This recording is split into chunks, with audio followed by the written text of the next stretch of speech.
Greetings and salutations, friends, and welcome back to the ArchCast once more. We have a super chat from Ornu before we even started today. Thank you very much, sir. Saying, I've watched too many Nords. I dreamt that your king butchers your parliament with sword and pistol, then leads an army of penguins against Sweden and march to the sea to deal Elizabeth's giant head. Is he a based King Arch? Our current king is not that bad. I don't mind him. He looks a little bit like he's lost multiple fights with your average lawnmower, and his dad was even better, but our king is actually not bad at all. Nor is his kid. Like, we've actually been blessed with a relatively decent royal house in Norway. Does Romania have a royal house? We used to, and then the communists came. Ah, of course.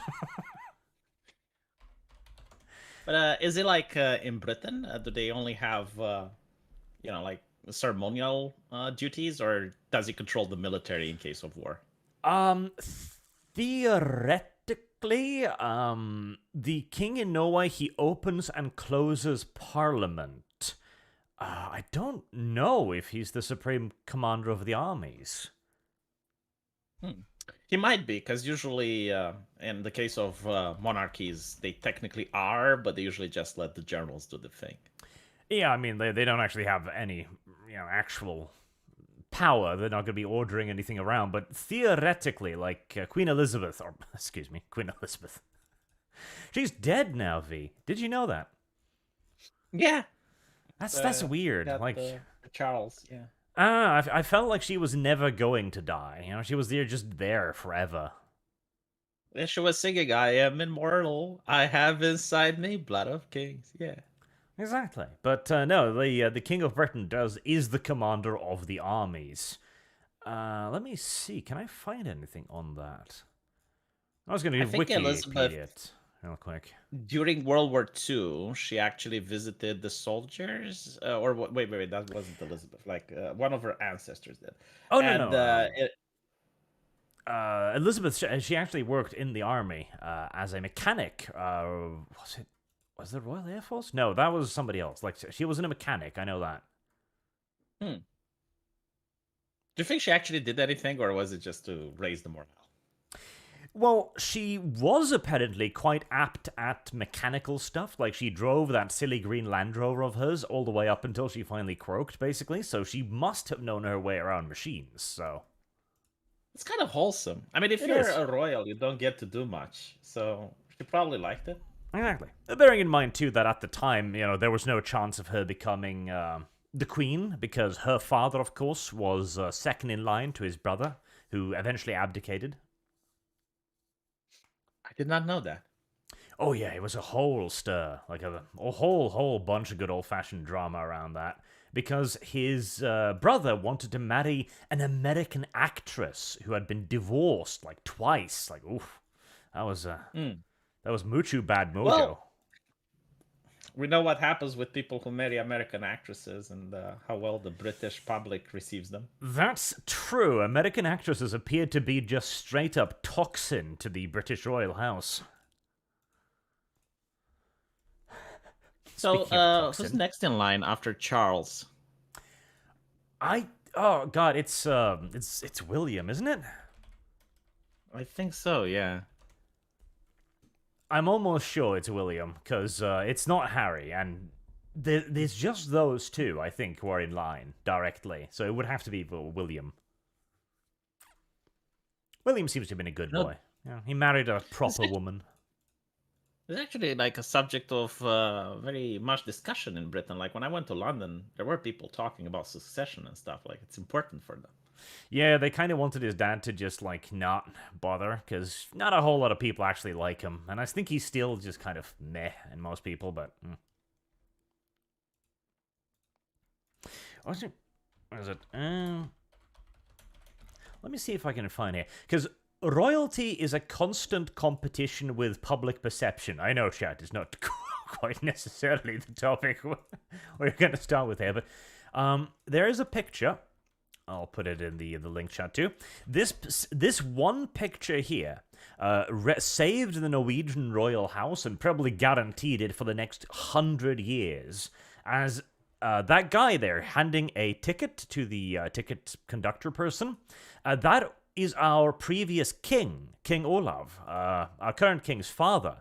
Because during the economic crises in the 70s, I think, when fuel was super rare, he elected to take the tram with regular people, no bodyguards, nothing like that, to go skiing. Because he was a huge fan of Norwegian ski culture, and so he just got on the tram like a normal person, bought a ticket and everything to go skiing.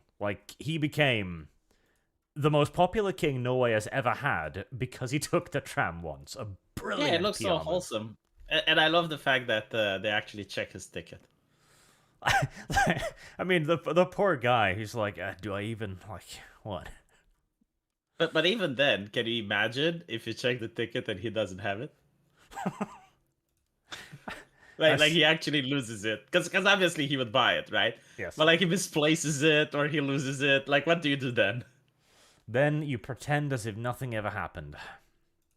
Yeah, I would probably do that as well. I would be, you know what? It's okay. I will pay you the fine from my salary. Yep. It's an incredibly wholesome picture, and it secured the Norwegian royal family for 100 years, no doubt about it. Is the lady sitting next to him part of the royal house as well? No, she's just some random person. I mean, she's laughing her ass off. Of course she is. This has got to be a moment, Yeah. Probably went home, told everyone. They didn't believe her. That they saw the picture.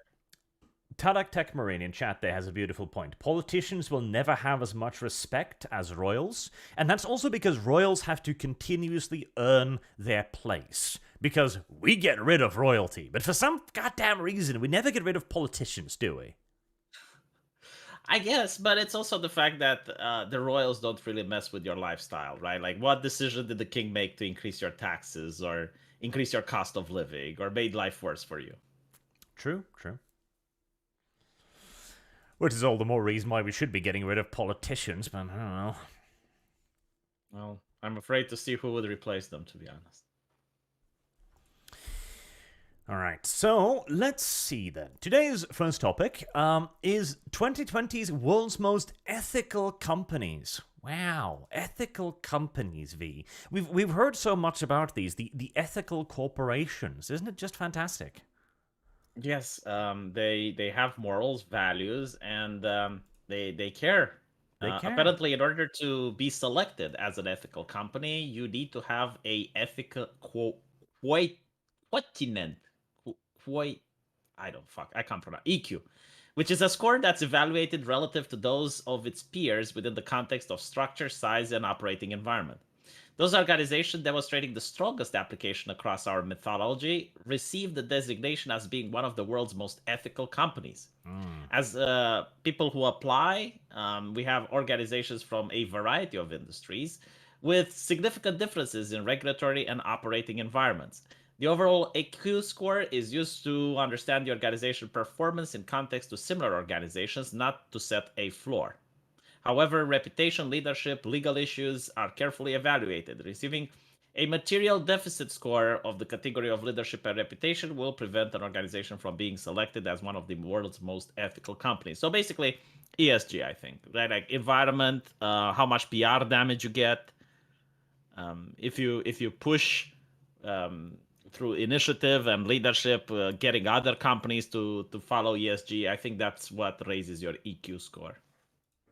Yep, that is definitely part of it, because this has nothing to do with being an actually good company or anything like that, which is why Hasbro is on the list for the 11th time, even after, of course, the enormous open gaming license debacle, where Hasbro owned Dungeons & Dragons, Wizards of the Coast, were pushing for the scrapping of the old open gaming license, and essentially retroactively claiming all of the stuff that people had made under it. Weren't they also involved in the scandal with the pedophile judges at Magic the Gathering that Jeremy Corbyn got in problem for talking about it? Yes, because they never really responded to that. They kept radio silence throughout it all, because they probably didn't actually mind. Yeah, of course. Yeah, and these weren't accusations that no. this judge diddles kids. No, Yeah, no. They convicted sex offenders who were judges for Yes. Magic the Gathering tournaments. The judge and jury finds the defendant convicted, right? Like, finds the defendant guilty. Like, that's what we're talking about. Yep. And I mean, here's the thing. I'm of the opinion that once you've served your sentence, etc., okay, you've done your due penance, go out into the society and, be normal again. But there should be certain restrictions on certain crimes. Like, you don't hire a rapist at an old people's home, for example. Yeah, that's what most people were talking about, because there was that actual conversation on Twitter. It's like, well, they've done their time. And it's like, yeah, sure, but Yeah. not next to children. You don't put the fat man to drive the candy truck. Exactly. It's like, oh, you're a convicted pedophile. Right. Well, at our kindergarten, we're very inclusive. Oh, good. It's like there's certain limits here, Yeah. What else do we got? We got Pfizer. Oh yeah, see that's the big one too. The Pfizer is on the goddamn list. Pfizer, like holy shit, Pfizer, 2022's most ethical company, right? Oi. I mean, did they do anything wrong? Because technically the government forced them to do most of it. It's like the government forced them to be profitable. It's like, all right, well, Operation Warp Speed by Trump. And they're like, all right, fine. Like, here you go.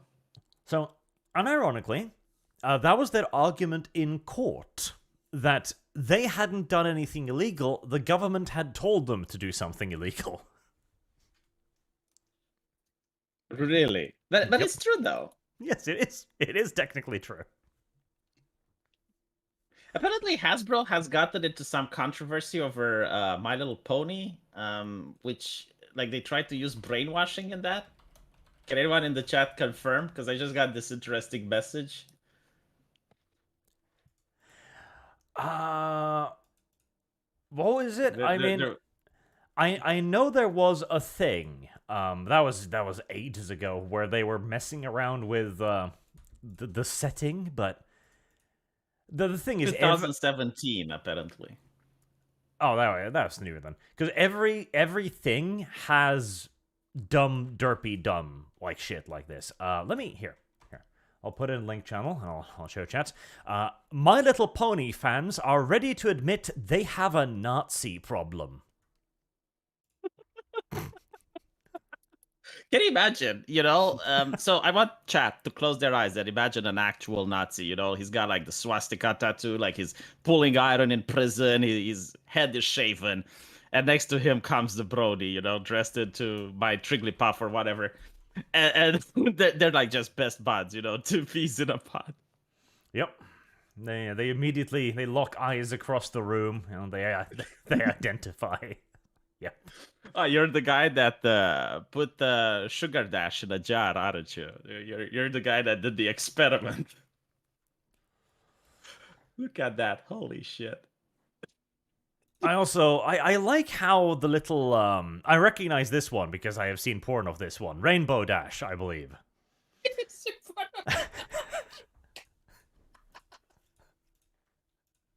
The MLP community is a broad one, okay? They have a lot. It's fine. I saw porn, not of that one, of another one. I think it's the one that is more dark in color and has like colorful hair. She's got glasses. Yeah, I see porn of her. Something with R, I believe. I don't know that one. But I do like how her eyes are glowing red here. Like she's the evil one in this picture. No. She's fighting evil. Like she's destroying the happy wheel. The happy wheel. The wheel of happiness and magic. Why do they always make the Buddhist symbol though? Like they literally just can't make a swastika, can they? Or in this case, they actually did. It's difficult. You got a 50-50 chance of putting it the wrong way, right way, and 50% wrong way too. But even so, like I love the idea of Pfizer as an ethical company. Like, literally, they are in. How many court cases are there against them right now? Because I know they're in like 2 or 3 different court cases accusing them of basically having bungled the entire vaccine nonsense. And of course, we're on YouTube, so I'm not making any commentary. I'm just saying. They have been in the past found guilty of many transgressions, and they did have to pay a pretty penny. Especially if I'm not mistaken, there was some cases in Africa. Were they also the one with the baby powder? Well, they are they're not the record holders for the largest settlement in history.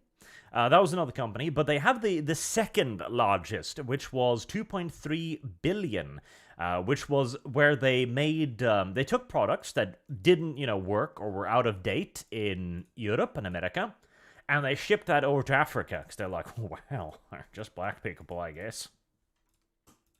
Well, I love the way the bar is set, right? Like, just as long as there's another company that's more fucked up than yours, then you're fine. Yep. Ah, yes, they're currently being investigated for the whole vaccine thing. They're being asked to hand over documents. They're being very hesitant to do so. I think that is the current court case with them, where they're trying to explain that it was actually the government who told them to do this, and so they didn't do anything wrong, which, as you mentioned, is actually partially true, Yeah. Like they were like, well, get the medicine out. It's like, well, we didn't finish the testing. Operation Warp Speed. Okay. Yep. Oh, here you go. Absolutely. I think like the contracts in the European Union are still secret.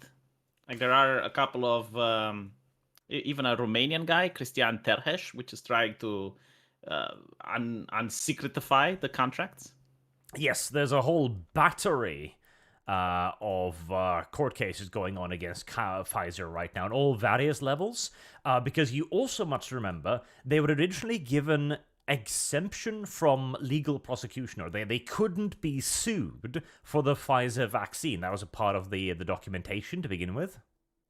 Mm-hmm. But it does make sense, right? Like if the government tells you, like, pull out this medicine before you do the tests, and the company goes, it's like, okay, but like, what if we get sued? And the government goes, like, no, you won't. Yeah, of course. Because the company might go, well, this clearly puts us at tremendous risk, because, we don't know what this shit does. And the government says, well, we need it regardless. Yes. So technically, they might actually win the lawsuit. Let's see here. Ah, yes, an update to that too, because we've got an article here basically saying judges order FDA to hasten the release of vaccine docs. That is still ongoing right now. They still haven't gotten all of the documentation, and currently Pfizer is arguing that it's premature to release all of the documentation, which makes you wonder, what could possibly be premature with that? Yeah, I generally think it may be due to the fact that the price they asked is very high, and it's possible that they may say, well, all the logistics should come from us, like all the refrigerator units should come from us, right? So like just complete reliance on them so that they can make more money. It's possible that that's in the contract, and it may upset a lot of people. Yep. Goddamn Pfizer. Interestingly, how the other Moderna and what else was it, AstraZeneca, like they're not being mentioned. They're not getting the same level of scrutiny. I guess because they weren't as widely used, and I think there was already some kind of settlement with Moderna, because I think that was their medicine that literally caused like an increased risk of heart attack in some cases. No, I think it was AstraZeneca, at least in Romania. I don't know in other places, but there were a couple of problems, and some doctors just started making a scandal about it. I know up here in Norway we were the first to document it, because it actually did cause heart failure in several individuals. And I was almost surprised when I saw that on the news, like, well, you're allowed to say that? I'm not. Can we say it right now, or? Well, this has been documented as actual news, so I presume so.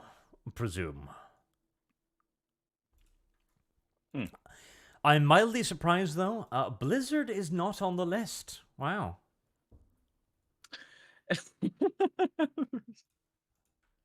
Well, it's Microsoft now, right? I thought Activision Blizzard was a very ethical company, up until. I do think, yep, Microsoft is there. Well, yeah, because now Microsoft. So it's not Activision Blizzard, right? It's Microsoft Blizzard now, or what did they call it? It's Activision Blizzard, and has Microsoft hasn't bought it yet, has it? Or have they? God, I don't even know anymore. I mean, I don't know. I do know that they want to buy it, but I don't know like if the contract is settled. Yeah, because so many of these are currently getting held up in legal issues about who owns what, who can have what, because there's the whole question of a Call of Duty as well, and being denied access to the other platforms, because Microsoft, of course, Oh, owns Xbox. MasterCard is there. Oh yeah, MasterCard and Visa are both there.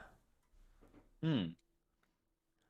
Like, if you want to think about the least ethical companies in the world when it comes to the New World Order, at least, MasterCard and Visa are leading the charge for digital-only currency. They're also leading the charge for being able to close your bank account whenever they themselves want to, as well, incidentally. Do we have any defense contractors?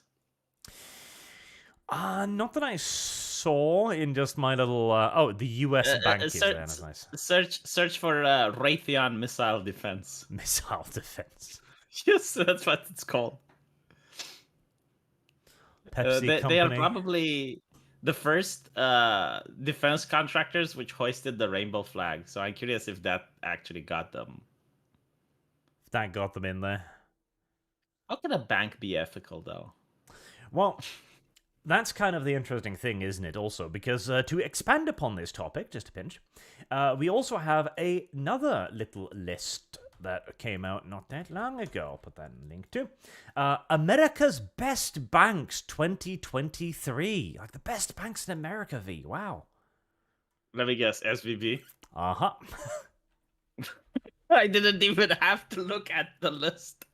Yep. There it is. SVB Financial Group, California. America, one of America's best banks right there.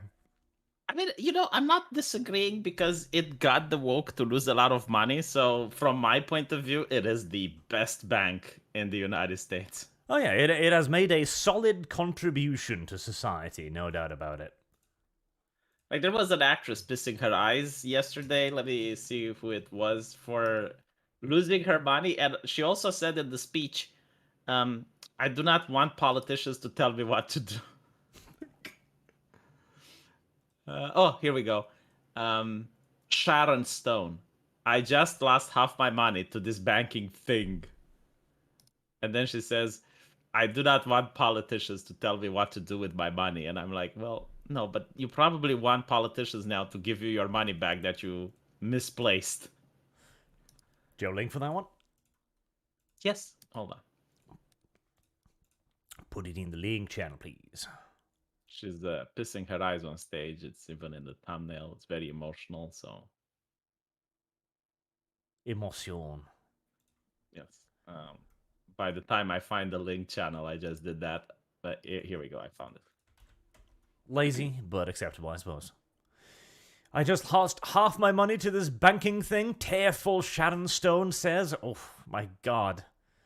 Isn't that terrible? Yeah, she doesn't have 100 million. She now has 50 million. How will she cope? That's awful. How will she survive? Imagine like putting most of your money in an ideological bank. Well, she did. You know, she went to the bank, she met the brown woman who was like, I am brown, and I am a lesbian. Yes. And she was just like, "What take do you know my about money. finance?" Yeah, it's like, what do you know about finances? What? I just told you, I am brown. Do you think Sharon Stone asked about that? I think she would just immediately just get down on her knees as a white woman, just like hand her purse over, like, here, take it. Oh God.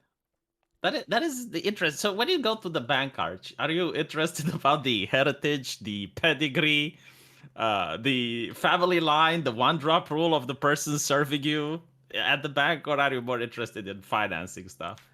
Oh, absolutely.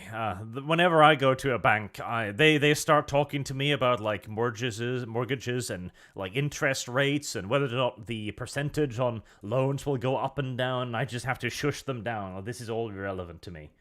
Are you at least an eighth Cherokee or something, you know? No, you go like, are you gay? And I don't mean that in a pejorative sense. Like, I'm asking, are you homosexual? Because you are a white man, and that gives you a lot of privilege. But I'm hoping that we can still do business. But I need to know if you're a homosexual. Well, I think there's a list here. You got to go down the progressive hierarchy. So you start with skin color, and if that's not, you can see that at the accounts. Then you ask them if they at least got some black in their family line somewhere, and then you work your way down. Can you show me the birth certificate of your great grandfather? Yes, and if we go all the way down to sexuality, which is that's pretty far down the bottom of the barrel there, we're gonna have to see some kind of marriage certificate or something proving this. Do you have a Grinder account? That will work, yep. You must be able to document these things. There are people that I know in the UK and in California which have changed their gender. They don't actually identify, but they view that it offers them more protection if they change their gender from male to female. Mm-hmm. Oh, trans. That's another question you need to ask too, because that could give them a lot of points, That is very popular in 2023. Absolutely. Well, lady, I guess you should have listened more to the politicians. The ones telling you to not trust your bank. It is a mystery why such a bank managed to go bankrupt, but let's see. We've got several little super chats, so let's get into that first, then we'll move on to the next topic, Diablo 4. Lazier Soda says, I learned something today. Dawn's sad boys can die from overhydration, according to Arch. A bunch of armored guys floating in water. Yes, it's true. Space Marines can drown. Obviously. Mike James says, Happy St. Patrick's Day. A happy St. Patrick's Day, indeed. Everyone's a little Irish on St. Patrick's Day.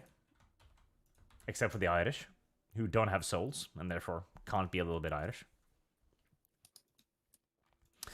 Or no? I do not celebrate St. Patrick's Day in Romania. Of course you don't. And nobody celebrates St. Patrick's Day. It's basically an American thing at this point.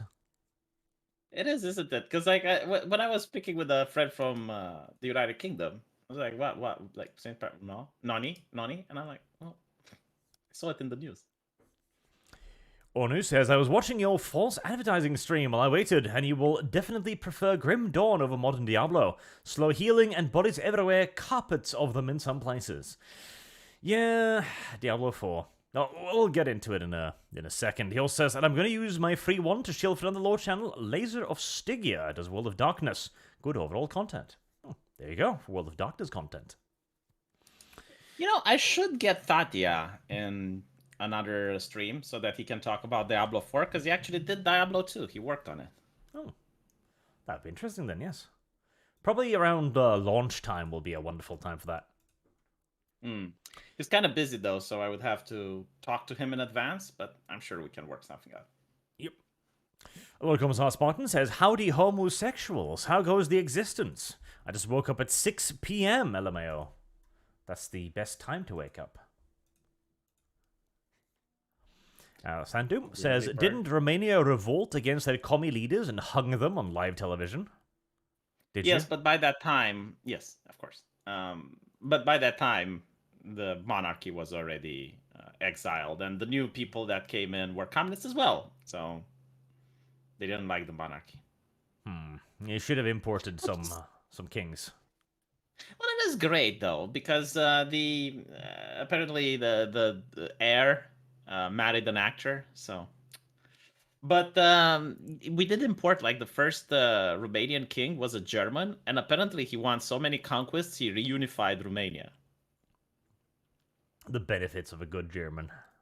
Yes, and in World War One, his descendant went against Germany, and they actually struck his name off from the the list. They have like a list of relatives throughout the world, and they struck his name off. So he wasn't Hohenzollern anymore. It was just Karl. Just Karl. Yeah. Like, literally, he didn't have a family name because they took it away from him.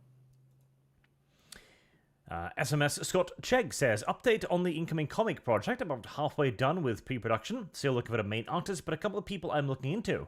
Wish me luck, guys. First time with all this, so it's going to be an experience either way. Good luck.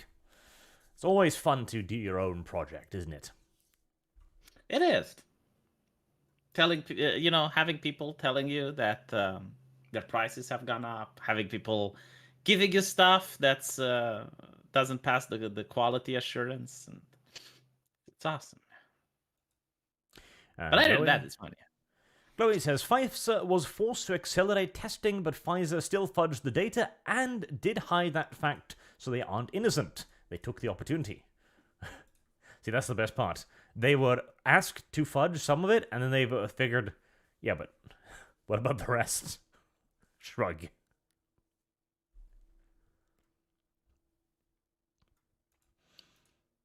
We might as well get away with it.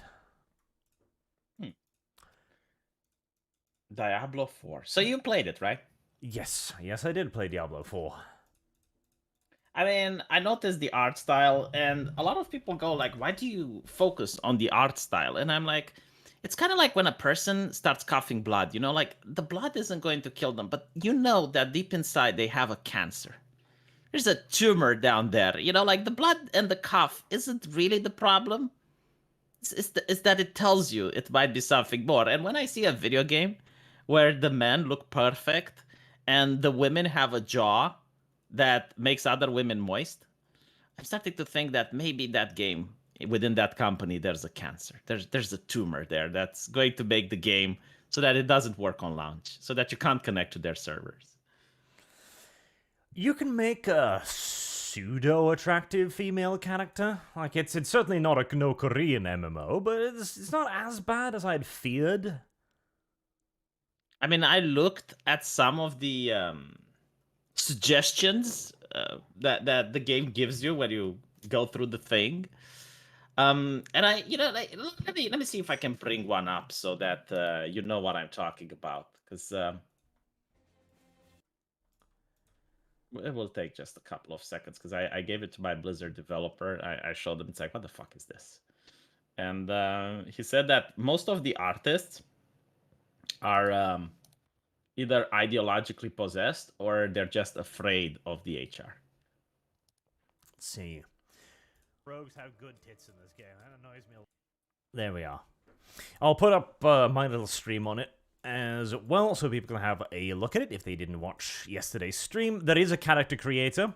It's not great. You can pick skin color, which is nice. They even have a option for a white character, which is unusual in this day and age.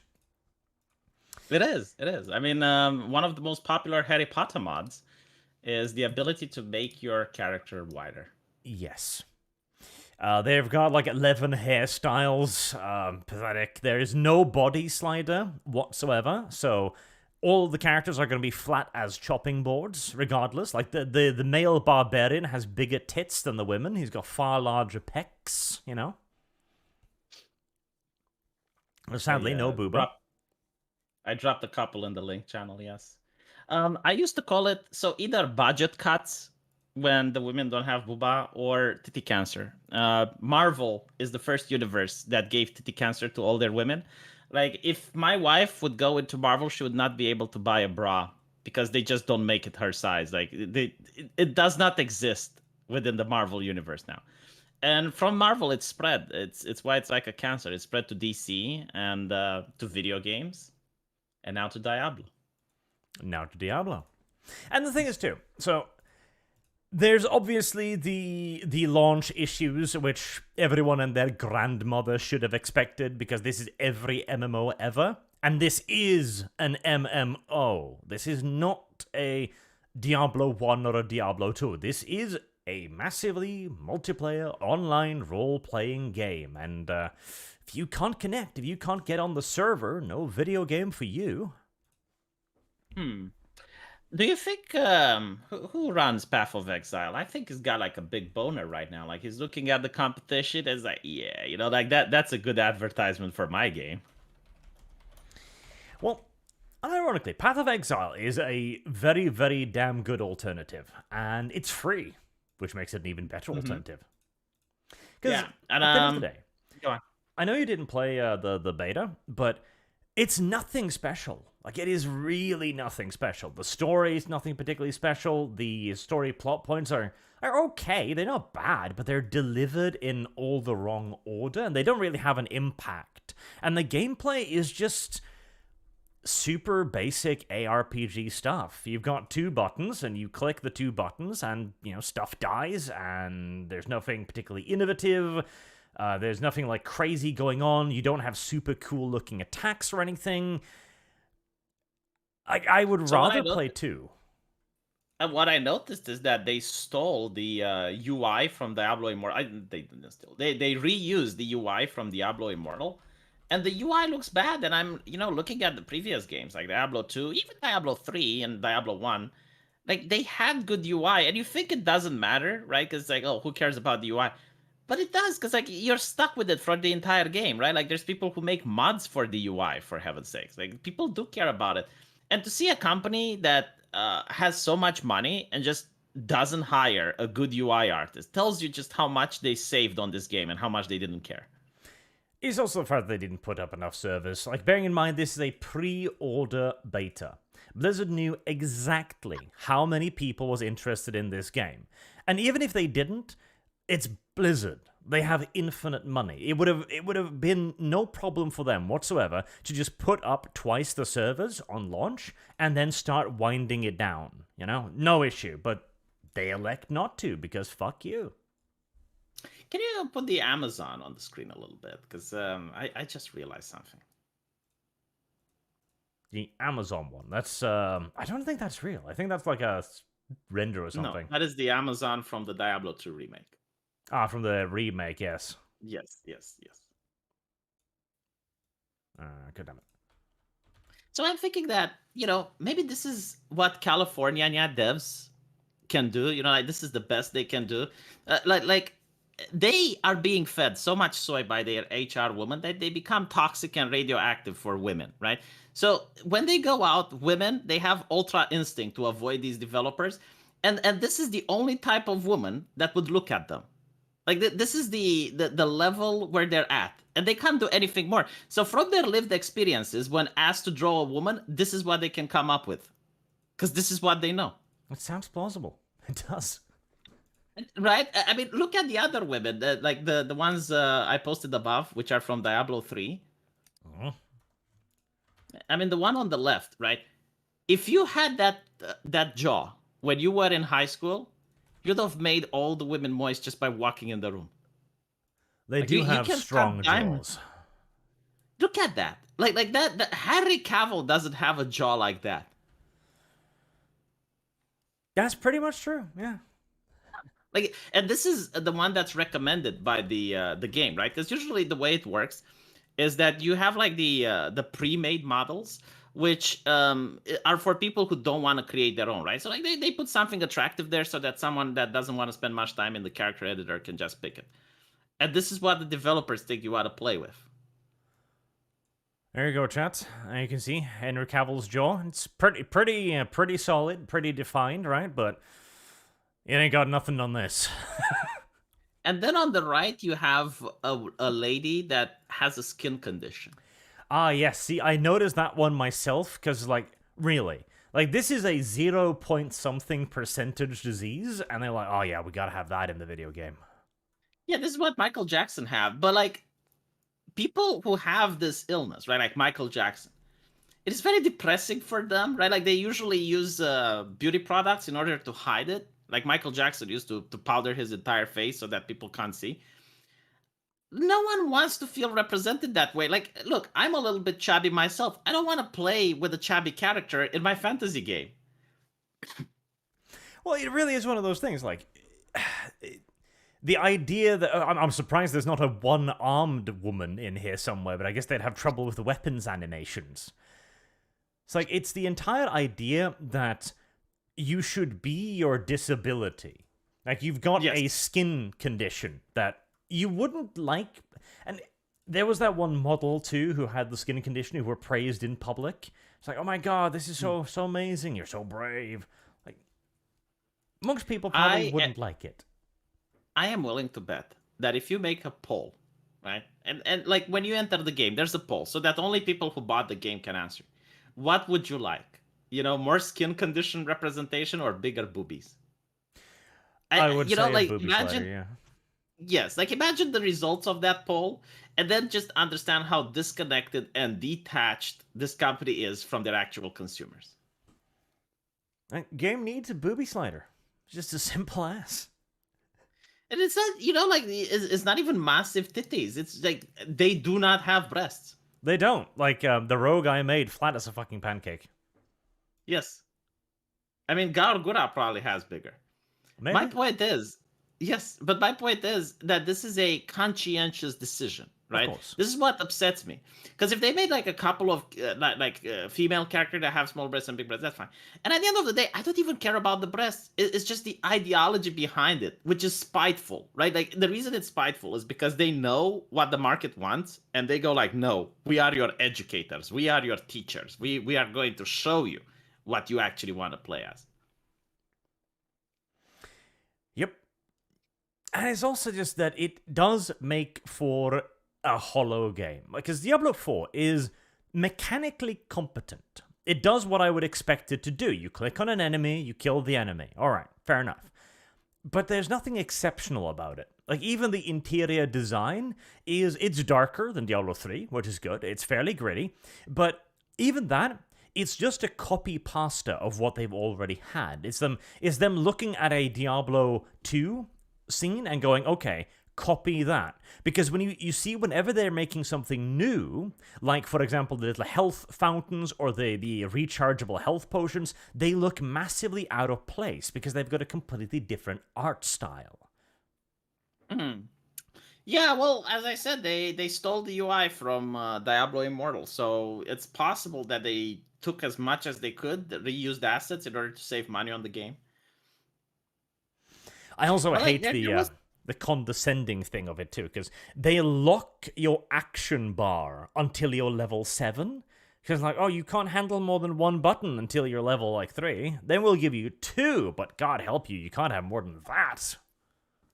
I remember they did that in Diablo 3, but I think you could disable it from the options. I remember somebody in chat telling me about that, yes. I mean, there was another MMO called Arc from South Korea, and it had like really beautiful girls.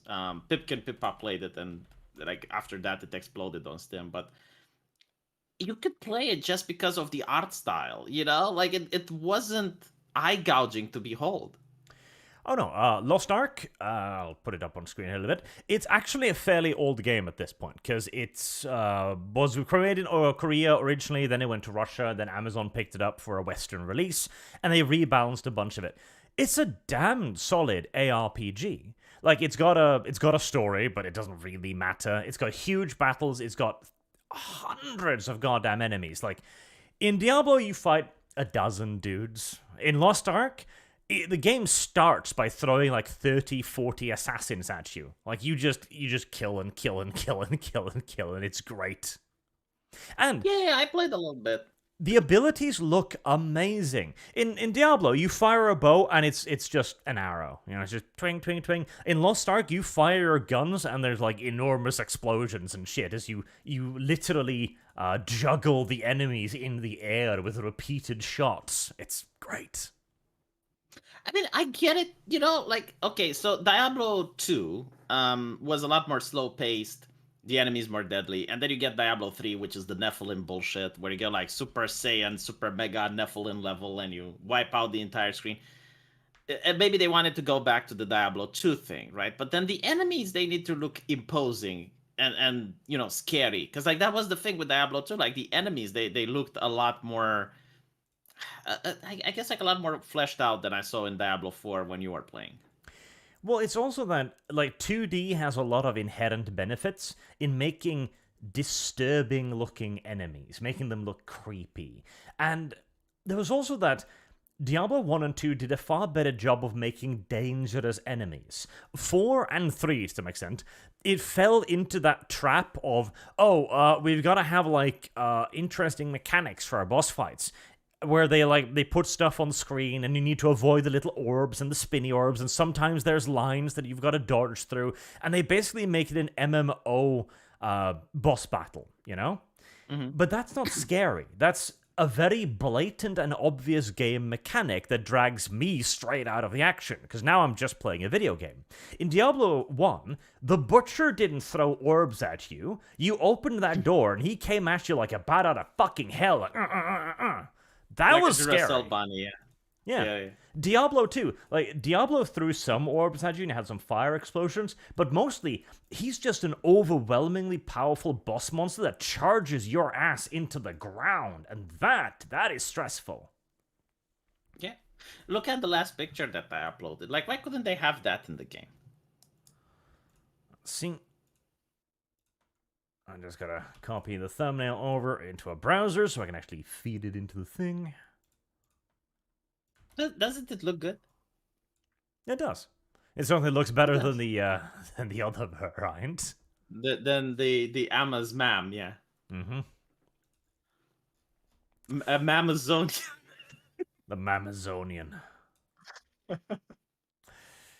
It's like, I don't know. And the worst part is Diablo 4 is getting a pretty damn good reception. And people are like, wow, it's fantastic. Like, is it? Like, maybe I'm just too old. I think it's because there's not that many games coming out. And once Path of Exile 2 launches, I do think like a lot of people are going to tune out of Diablo.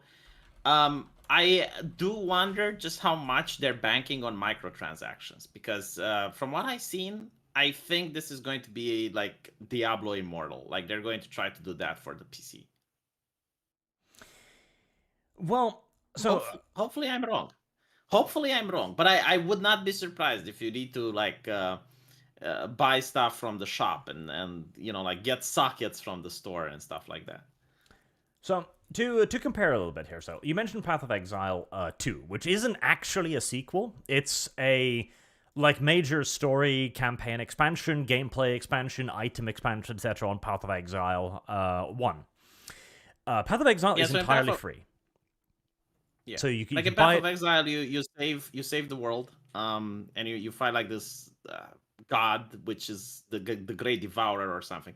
Mm-hmm. And then Path of Exile 2 happens several years after that, and apparently the story is a lot more contained. Like you're not saving the world, you're going to do like something else. But like the lore continuity is there. Yes. And they're reworking the gem system, they're giving new equipment, they're giving new like hero classes and archetypes and all kinds of cool shit. But Path of Exile, it's entirely free, it's entirely microtransaction based, and all the microtransactions are visual stuff. That's all it does. And again, it's free. Yes. Whereas Diablo 4 has an entry cost of a full price video game, plus, and then it has microtransactions on top of that, and which are cosmetics, and then they've got Battle Pass microtransactions on top of that again.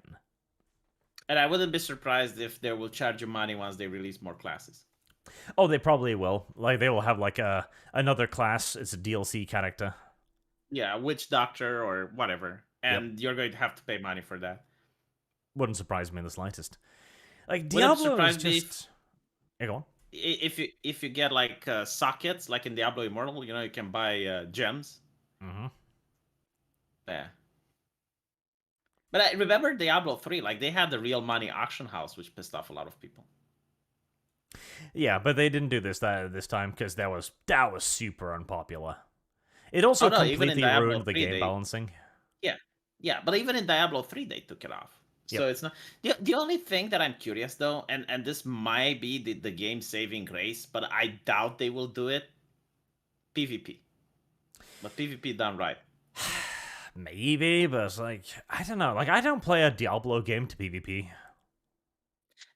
I don't mind. Like, if the PvP would be good, like, there used to be one, Bloodlines, I believe it was called. It was like World of Warcraft Arena, but you had, like, a Diablo-esque type video game.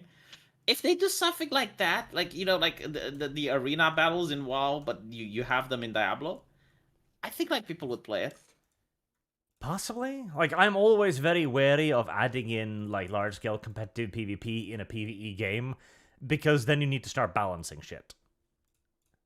No, you can have like PvP only abilities, like Guild Wars did that, right? Like Guild Wars fixed the balancing stuff. So the first Guild Wars, you had like 100 abilities per class, but you could only use 5 or 6, and there were like PvE abilities and PvP abilities. Maybe. Like, listen to this. So, Diablo4 beta lives up to its expectations in the early hours in terms of gameplay, aesthetic, and shockingly even storytelling. Like, this is what makes me wonder if I'm fucking old, okay? Because the storytelling to me seems kind of awful. Like, Lilith just arrives, and instantly everybody is just like, oh my god, like, I should just be a psycho murderer? That's a great idea. And everyone just, starts becoming evil. That's her character. Well, yeah, and apparently the Blizzard dev that we know, like he actually had the drawing for Lilith, trying to make her more sexual because, well, Succubus, like she was so beautiful that Inarius fell in love with her. But no, like they purposefully like took away all the feminine features away from her to make her into a monstrosity. And it's like, well, it doesn't make sense from the lore perspective though. But whatever, like that's just neither here nor there. The thing is, like, what you're reading, yeah, it's fucking disgusting. The thing that look at that jaw, holy shit! Like, what is up with them and making manly jaws? Her jaw, like her chin, is almost as wide as her eyes are apart. It's remarkable. If you replace the chin with the tits, like that would actually sell. But like slab.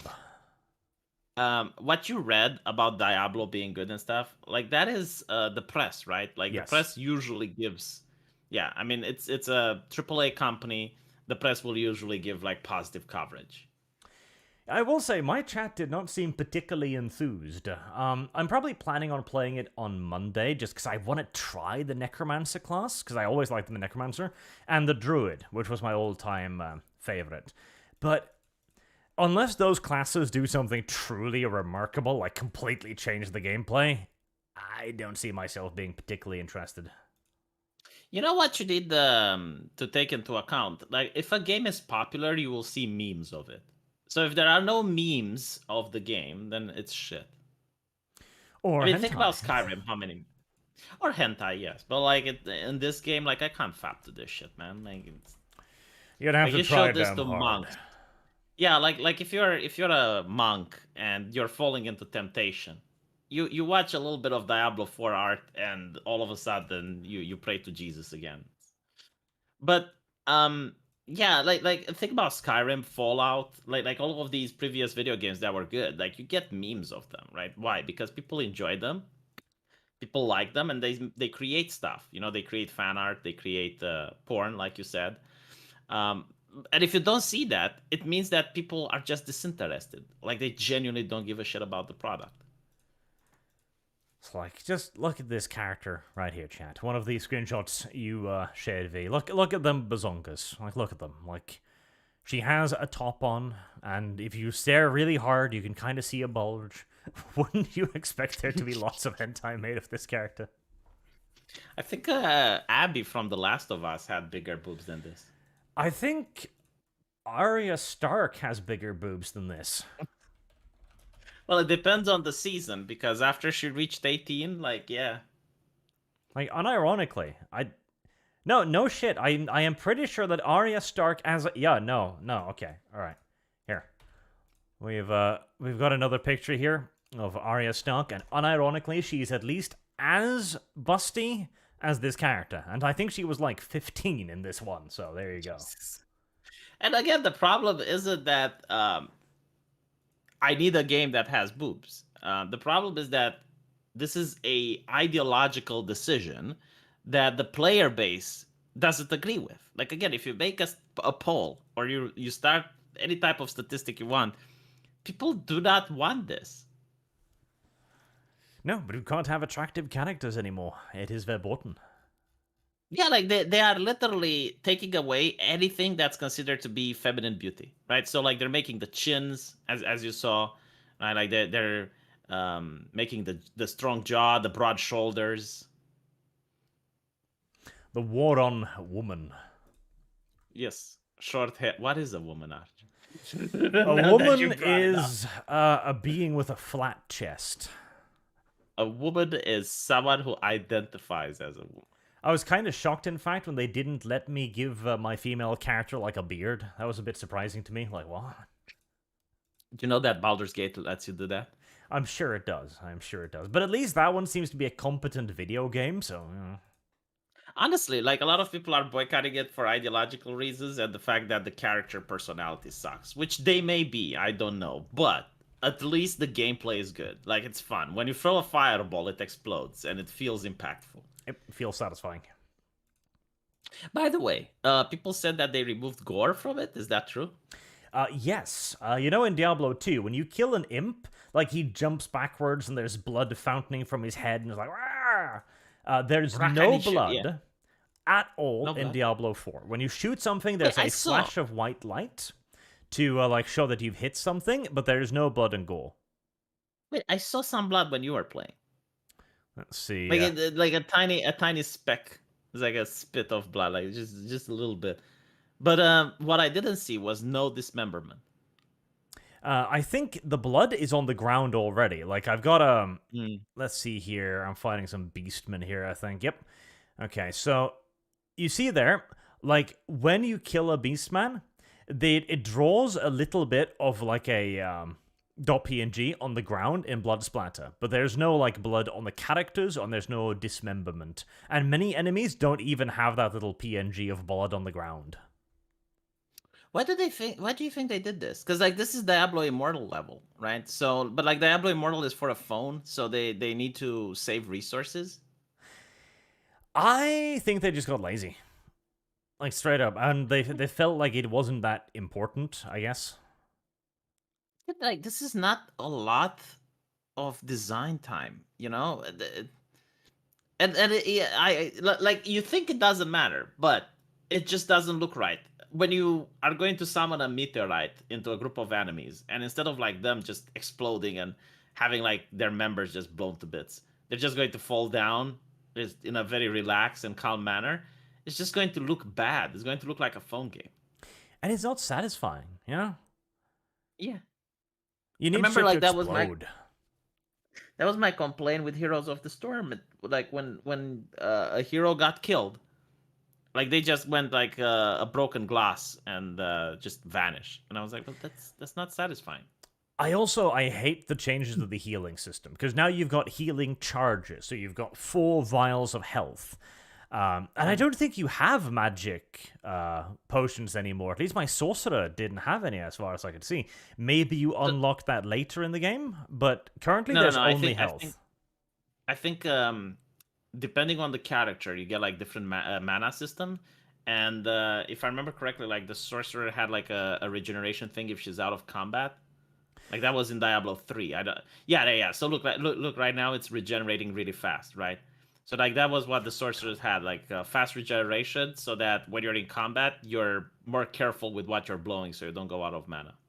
Because there's no, like, potion. There's no mana potion up to the point that I played, which wasn't super far in, so, take that into consideration.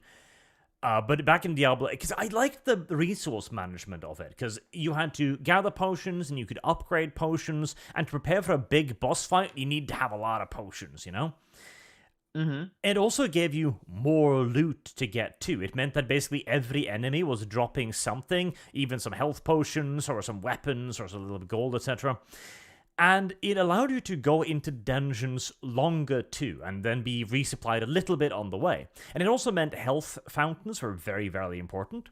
Whereas here, they drop health recharges constantly. Like, so often. And the recharge system then just feels like an arbitrary limitation. It's like, oh, this boss fight needs to be difficult. How do we make it difficult? Well, we give him a really large health bar, and we limit the amount of healing things you can bring. Like... Oh, look, you're doing arc light. It's a light. That's an arc. Yes. The spells for the sorcerer were disappointing as hell. Even the fireball is just like a little poorly animated orb that shoots out. It's not very interesting. So what do you get? You get like the necromancer, you get the druid, the barbarian, the rogue. What other characters are there? That is in the open beta. You also get the... what is it? You get sorcerer... necromancer, druid, barbarian, rogue. I think that's it. Wait, so no new character? Nothing? Because the rogue is kind of the Amazon and the assassin from 2. No, but I was expecting that at least you would get a new character. Like Diablo 3 had the Witch Doctor. Diablo 2 had like the Paladin and many others. So you literally don't get any new character, is what you're saying. Not that I can remember off the top of my head. Hmm. Also, goddamn, look at this riveting combat. I'm just standing there like, my wand, like 2 damage, 2 damage, 4 damage, 2 damage, 4 damage, Were 2 the damage. cinematics good? Because usually Diablo has good cinematics. Oh, the cinematics are beautiful, but it's like I don't care anymore. Like, back in the day, when Blizzard put out an incredible cinematic, you were like, wow, and it was a big battle, like Warcraft 3, for example. But now it's like, everyone has good CGI, so it doesn't really impress me anymore. Look at that shit. You're getting hit and it barely does any damage. Oh yeah, this boss fight was incredibly boring. Yeah, because that's the thing, at least for people like you and I don't understand people who don't like any type of challenge. Because like it's just boring. It's a bullet sponge, right? And I'm looking at it like you're getting hit with stuff that should be avoidable. You should take more damage than that. There's also, let me see, near the end here. So this was the other boss fight, which is deeper in the game, and the boss fight is you need to kill the succubuses that are tethered to the woman in the shell. You can't hurt the woman in the shell, so you've got to kill the succubuses. And it'll give you some enemies on the screen, and it'll throw lots of like slow-moving orbs and projectiles at you. So you spend more time just clicking about dodging little derpy projectiles than you do fighting, and it never feels threatening. It feels like I am playing almost a map simulator, like moving around the game, like, oh, gotta avoid the orbs. Yeah, no, that's the thing. Like at least if they did damage. Are the succubuses at least pleasant to behold, or is Of it course like not. Diablo? They're really ugly, leather-winged bat demon monsters. I remember in Diablo 1 they were actually very wishy. Well, no more, no longer. Diablo 2 also had the huntresses, which were very beautiful. I guess like Diablo 3 actually starts making it so that nothing is sexy in the game. Yep. I don't think you had the single sexy enemy. And Diablo 4, well. It's just not that good.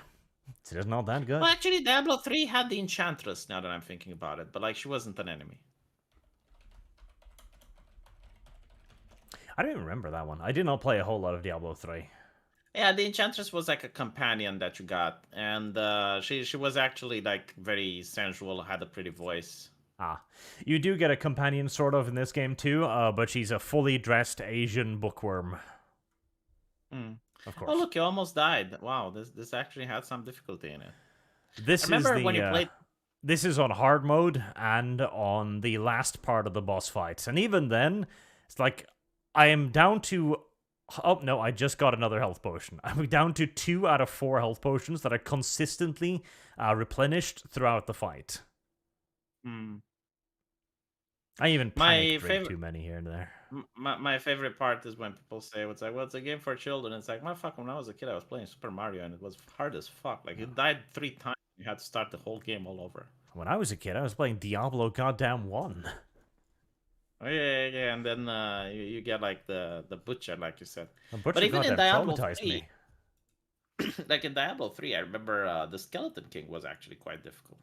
Yep. I mean, Andraste was no pushover either, as for baby Arch, Yeah. Diablo 2, you had the Duriel. Duriel, yep. Duriel was also a bit of a bitch.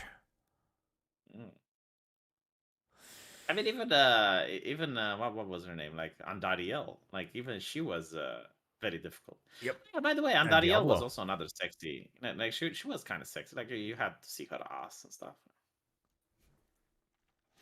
They just don't make games like they used to. No. Right, let's do I don't understand like the argument from other people, like Vadim Newquist. It's like, oh, so you want to masturbate? And it's like, well, Vadim, so you're telling me that if you go into a museum and you see a statue of Venus, you just whoop it up right there. You pull out your cock and you start spanking the schnitzel because, like, you saw the feminine form and you can't control yourself. You can't admire it as a piece of art. It's a reductivist nonsense, isn't it? It's like, oh, what is sexy? Well, it's sexy. That's the only thing. Like, no, something can be attractive without it being sexual. Like, something can be beautiful without being sexual. Like, the Mona Lisa, for example. The Mona Lisa is a great work of art that doesn't make it porn. Yeah, but like, okay, so you have your thumbnail with you sitting on the rock naked on your channel, right? Butter, actually. And that's inspired from a statue. Yes. Which is, yeah, it's a statue of a very strong individual, right? Like strong chest, good abs. Like, women can look at a statue like that and say, "Wow, like, that's beautiful," and they don't have to rub themselves against it, No. Like, that is like the beauty of the human form, and you don't really have to be stimulated in that manner. But even if it's stimulating, like so what? Like, I just want to know the argument. So what if it's stimulating? The entire trope that the US have with the slasher films, like the teenagers going in the woods, right? Where you have like Jason or Freddy Krueger, like it shows teenagers, right? You see the women in the bikini in the pool, you see the sexy lady just running away or doing sex, because that's what sells, right? It's sex and violence, and there's nothing wrong with that. There isn't. Right, having belabored the point of Diablo enough, and that it's just not that good, let's do some more of the super chats. Glowy says, all the women the Diablo developers have access to are women who were born with a penis. Maybe. Women Plus, I saw that they're being called. Woman Plus. Oh. Yes. It's a good title, and I guess. The one that I coined is that the other ones are legacy women. Legacy women. Oh, that's a good term. I like that. I don't. What kind of women do you like? Legacy women. Legacy women. That's a good term. I like it. It's legacy women. Chloe also says, we'll share characters for Diablo when? Whereas the person with muscle degeneration or the character needs an iron lung. I can't discriminate. Well, unironically, that's another one of my complaints about Diablo, in that in Diablo 1 and 2, you were special. Like, you were super goddamn special, because you were the only one who could save the world, etc. And that was because you had bullshit powers. Like, the druid there wasn't a lot of druids, there wasn't a lot of necromancers, there weren't a lot of assassins. In 4, you're just one of thousands. Like, there are people all around you that are just as powerful as you. Like, you walk through the world and you see people just butchering beastmen by the dozens, and you're wondering how the fuck this world is in danger. Like, the average human seems capable of just murdering legions of demons. Like, what's the problem? I guess the lore is that humans were always supposed to be stronger than angels and demons, but the World Stone was keeping them in check, and once the World Stone was destroyed, you get, like, an army of Nephilims. It kind of undermines the entire game, though, because, like, it's still going on about how the world is so very in danger. Well, I didn't make the lore, so I'm just saying, like, from a lore point of view, like, humans would get a lot stronger after Diablo 2. Actually, even after Diablo 3. But like, the other question, which I believe it was asked during your gameplay, it's like, didn't they kill, like, 70% of the population in the last game? Like, they do fuck like rabbits, don't they? And yet, this is one of the most populated Diablos I've ever played. Like, within the first couple of hours, you run into, like, 3 major settlements. Yeah, because in Diablo 2, not that many died. Same with Diablo 1. But in Diablo 3, they literally killed off a big chunk of the world population. I guess that just didn't really matter all that much. So in order to play the beta, you have to buy the game, or how does it work? The open beta starts Monday, I think. So if I want to participate, I need to buy, like, pre-order? I think the open beta is available for everyone. I don't know. Because I might have to, because, I need to review it on my channel, so it's part of my job. But, like, other than that, I wouldn't buy it. Are you making excuses for yourself? But I'm probably not even going to play it that much. The thing is, like, I can't refund it, which really annoys me. Because, like, on Steam, at least, if you pre-order, you play, like, 1 hour, then it's like, all right, well... Not on Blizzard. Like, yeah, not on Blizzard. Not on Blizzard. The Tanith Scholar says, a sub to you was enough to start a debate at my Games Workshop. Well, it's a debate you can win very easily. You know, somebody is a busybody. Like, how dare you subscribe to that person? Like, how dare you ask me, tell me what to do? I am... I'll actually give that much of a shit. I am infamous. I would be like, are you here to play or are you here to talk? Like, what, you gonna bring in the politics, boy? Bring in the politics, yeah. No, that's stupid. But I see why it would happen. I absolutely do. I am infamous in the Warhammer circles. Quite infamous. But it's dumb stuff, and they don't really have much in the way of an argument. I'm like, oh, this person is wrong side of the line.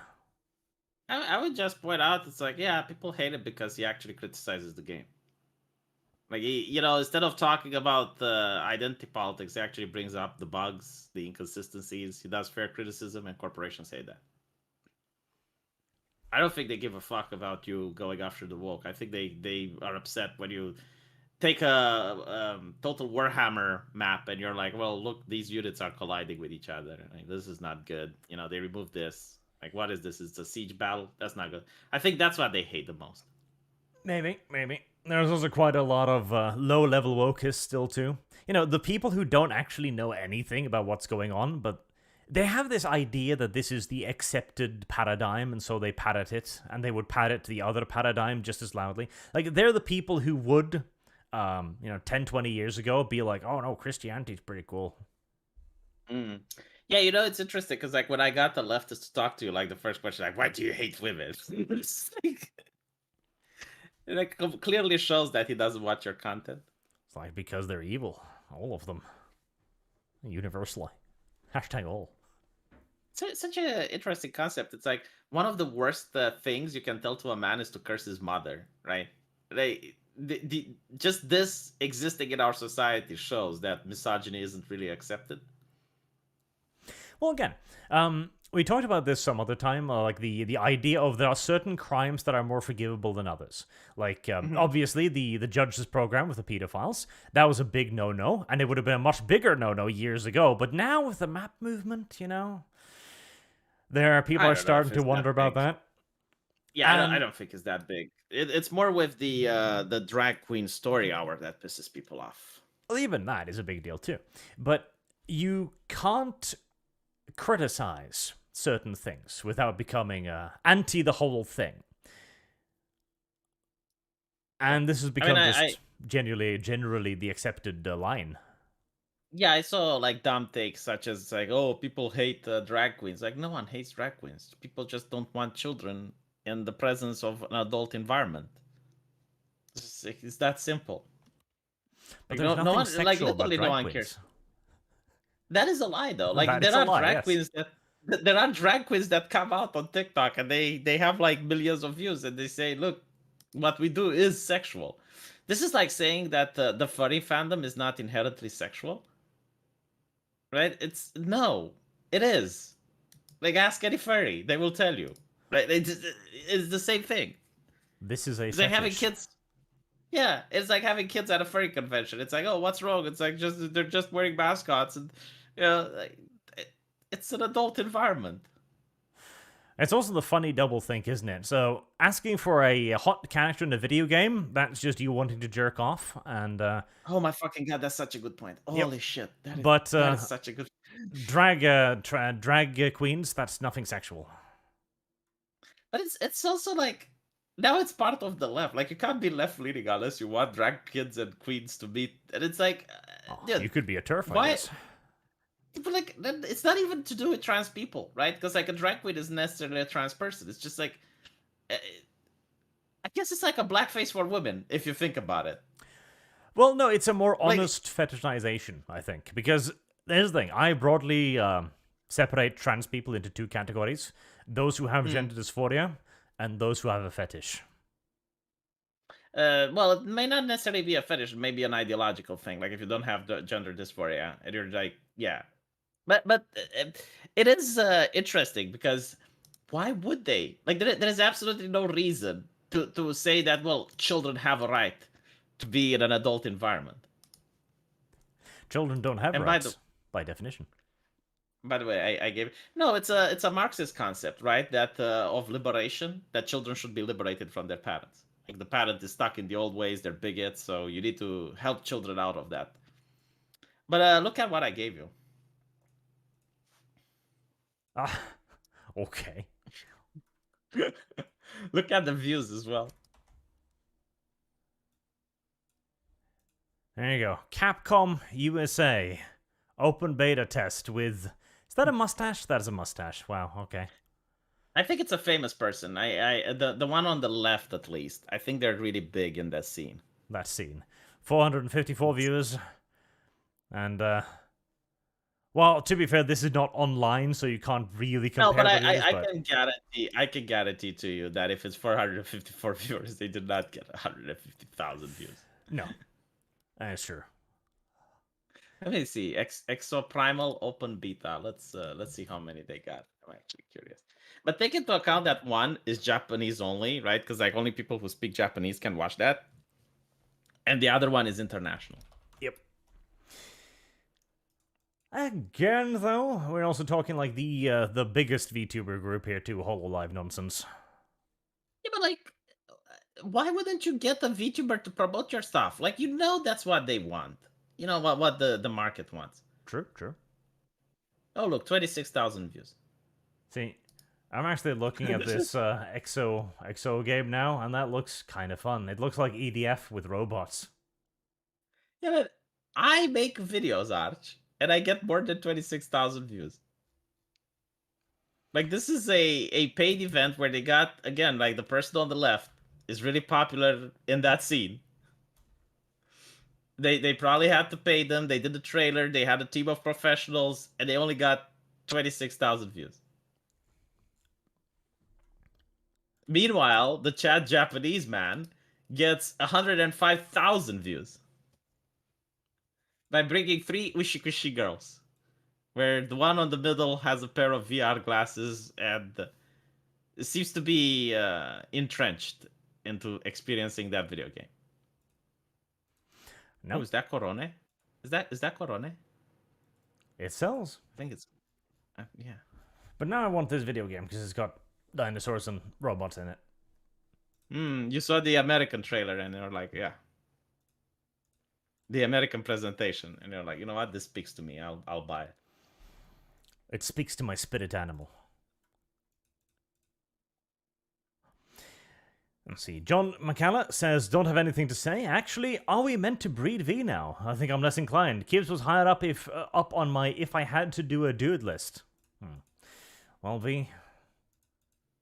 I'm not getting paid for this, so no. Could you make yourself more presentable?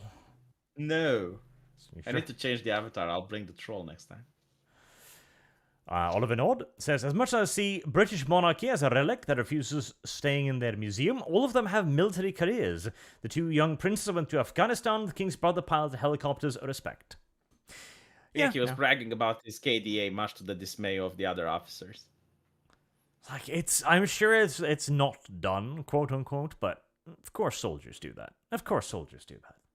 Not in public, not if they're officers or high-ranking, Arch. That, like, if you take a soldier to a pint, yeah, okay, but like you don't see officers or generals coming up talking how many people they can.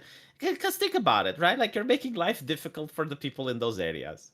Like, there are still probably some British citizens in Afghanistan, and they do not appreciate the Prince Harry spreading his KDA ratio. If anything, I think that they're putting him down because he achieved that KDA in a fucking Apache instead of like a normal human being. Well, that's true, you know, like you're fighting against people who do not have the technology to oppose you. Yep. Right? It's not something to brag about. Oh. KDs in Apache count for 1/3. It's the official rule. Really? Yes. I still like the monarchy, though. Like, they're a nice little reminder of our past. And they're, relatively speaking, not that expensive, I guess. Like, politicians cost just as much, and I hate them more. Do you think if we had World War III, would kills from an Apache count as one? Because, like, then it's dangerous. Depends. Like the Apache would probably be the first one to get shot down. Depends. Again, the thing is you don't send an Apache into an area where it can be shot down, because they're goddamn expensive. That is a good point, actually. Unless it's like a VIP extraction, I guess. Mark Ashamed says, breaking news, Tyrell Biotechnology and Wayland Consortium have been declared the most ethical companies with ESG scores of over 1 million. I imagine Wayland would be a very popular company in its own setting. I genuinely think they would be beloved. Then why wouldn't they be, right? Like, they're colonizing other planets. Yeah. They're bringing humanity forward. Think of all of the medical advancements they've no doubt brought forth by, getting some alien tissue here and there. But besides the alien thing, what did Wayland do wrong? Yeah, what did Wayland do wrong besides the alien thing? Besides the alien thing, that's it. And the alien thing, like, how many people did it kill? Oh, it killed one colony. Okay. It, like, in a universe where there's more than 7 billion people, like, you probably have trillions of humans in all planets surrounding the galaxy, right? So they really didn't do that much harm if you think about it. No, if you think about it, Wayland Yutani is the heroes of aliens. Yeah. They're building better worlds, chat. I mean, Skynet would be a better example of a negative force. See, Skynet was just, was Skynet really evil, or was the people who programmed it to be derpy evil? I think, like, the reason it's evil is because it refuses to negotiate. Like, at one point, after it destroyed enough, it could have just set boundaries and rules. Yeah, but would the humans have abided by that, though? I think, like, when you're stuck in a gutter and you realize, like, the destruction that it's capable of doing, you'd probably be like, okay. You'd actually have humans that would actively defend Skynet and just be like, can we not? Like, can you stop spurging out? Just, we don't want that again. Well, the thing is, people forget about this, but Skynet didn't actually just win, just immediately. There was actually, it was basically a force equalizer. When Skynet nuked everybody, that was Skynet bringing itself online with everybody else. Like, after that, there was a long-ass goddamn war, because Skynet didn't have much in the way of military force. So it depends on the lore that you're reading. But from my understanding is, like, at first, yeah, it was sending just like weak machines, and it was constantly upgrading the models. Oh yeah, like it eventually got a serious military, but without the nuking, Skynet wouldn't have stood a chance. No. There was a whole conflict there, chat, yes. Poor Skynet. It just wanted to help. It wanted to be green and inclusive. Wojciech Zlezak says, in Chechnya, we defenestrate politicians. Defenestrate politicians. To be fair, there are many things that could happen to politicians. Throwing them out of windows is the least thing that should happen to them. I think in my country, they put one in a trash bin. Like, they literally, like, the mob lifted him up, opened up the trash bin, and put him in. Good. Probably did something to deserve it. Mark James says, Barotrauma versus Subnautica. We know which one is scarier. Scarier? Like, I almost... Barotrauma versus Subnautica. Very different games, but I quite enjoyed my playthrough of Subnautica. Did you play it, V? No. Oh, Subnautica is not bad. It's pretty good. And it did have some serious scare moments, too. Haven't played Barotrauma either. Barotrauma was not bad. Barotrauma was, in fact, pretty goddamn awesome. Maybe, but I'm playing Blood Bowl right now, and I'm having a difficult time with it. Yes. Your punchy team. That's going to become a meme. It didn't even punch. And then I realized the problem. The lizardmen have low armor. Well, no. Like, the skinks have low armor. Like, the Sauros have, like, armor value 9. What the fuck do they keep getting injured, then? I watched that one thing against Kossi. Like, he rolled 4 6s in a row. So, yeah. Naruhodo. ShadowFox2300 says, last I checked, Lilith was the mother of Succubus. This doesn't look like the mother of Succubuses. Well, the Diablo universe has adopted the Greek idea of the Succubus, where they're actually really goddamn ugly, but, you know, they drug you or something. Yeah.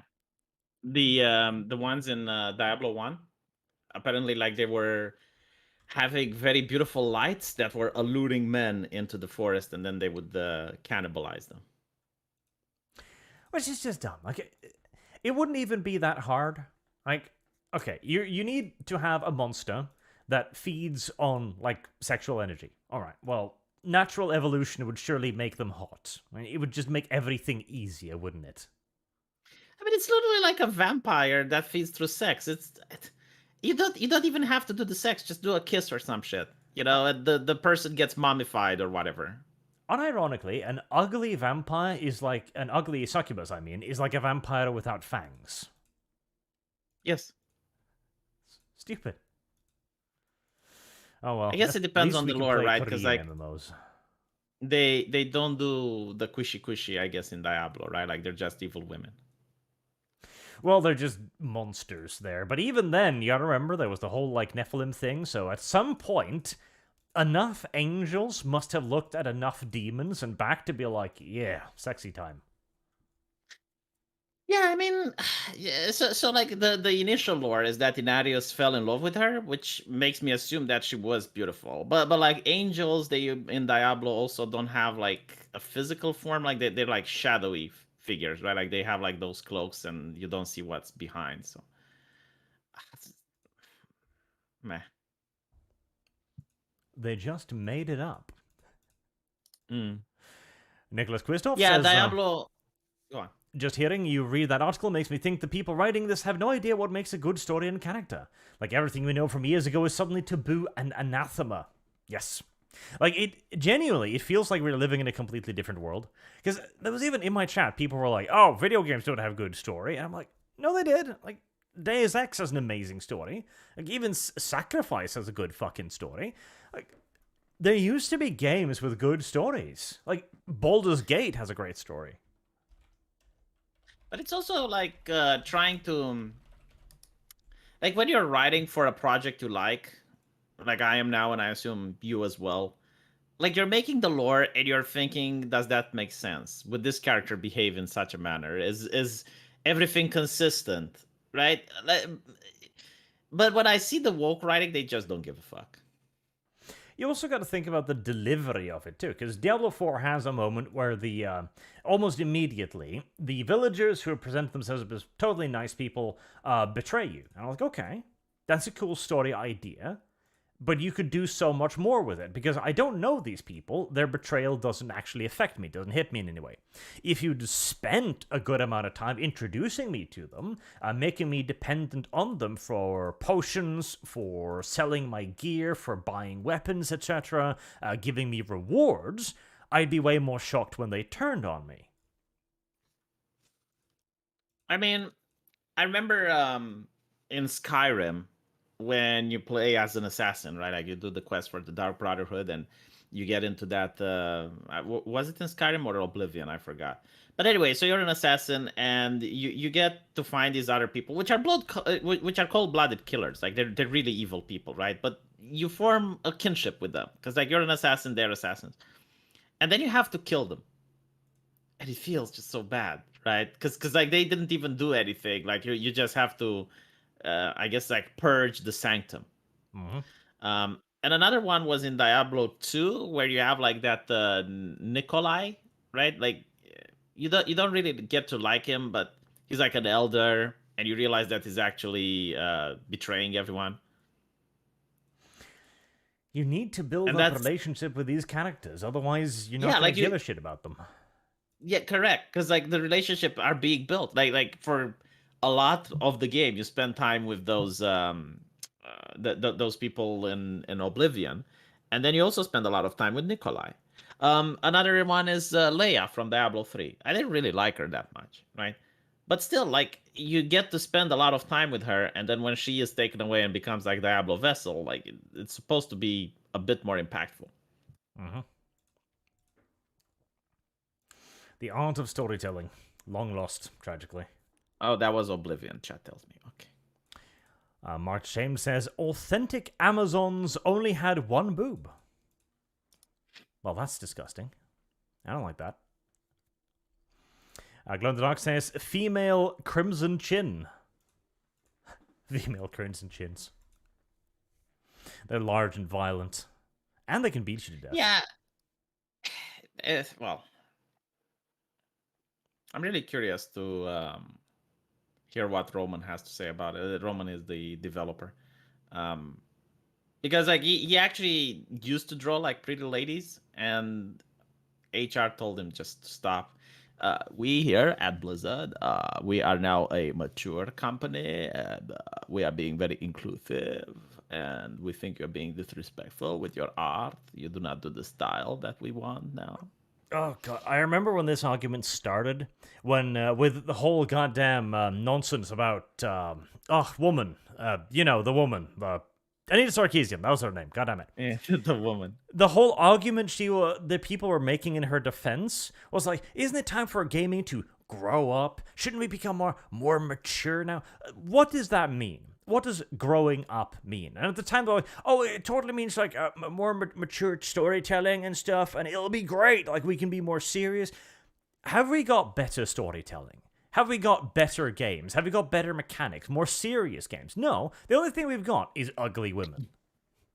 Do you know the thing about growing up? The only people that are obsessed with growing up are children, right? Because they have something to prove. Like they want to prove, right? But if you're an adult, you don't give a shit. Like if you like something, you like something. Right? If you're an adult and you like Dexter's Laboratory, you don't care what other people think. It's like, oh my god, you're watching cartoons. It's like, shut the fuck up. I like it. Yeah. Right? Like you don't have to justify what you like to other people.